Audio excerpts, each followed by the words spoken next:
Ginataang alimango at hipon na may gulay.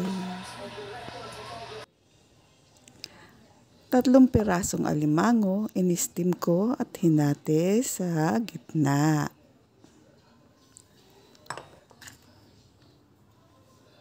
Hipon, hinugasan at dinibing.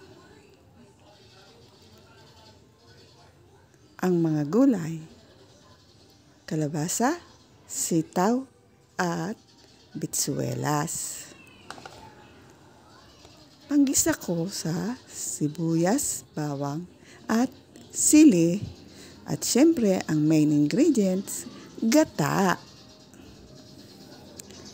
Pag-init ng kawali, maglagay ng konting mantika.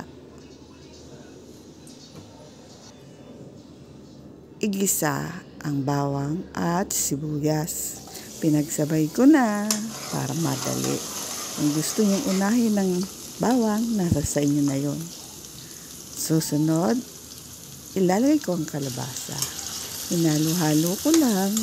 Pagkatapos, tatakpan ko at hininaan ng apoy para maluto siya half cook. Ayan.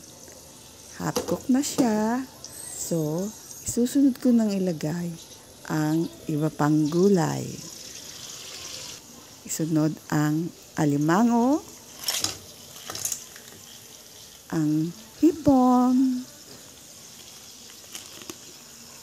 ang gata, ang sili. Kung gusto nyo ng maanghang, yung siling labuyo ilagay nyo, tadtarin nyo pa. Timplahan ng patis, konting asin, paminta, at pampalasa. Ginamit ko magic sarap. Nasa inyo na kung anong gusto nyong pampalasa ang ilagay. Ayan, hinalo ko lang. And then, tatakpan ko ulit hanggang sa kumulo ang gata at maluto na lahat ang gulay at hipon. Yung alimango, luto na yun eh. In-steam ko kasi. Ayan.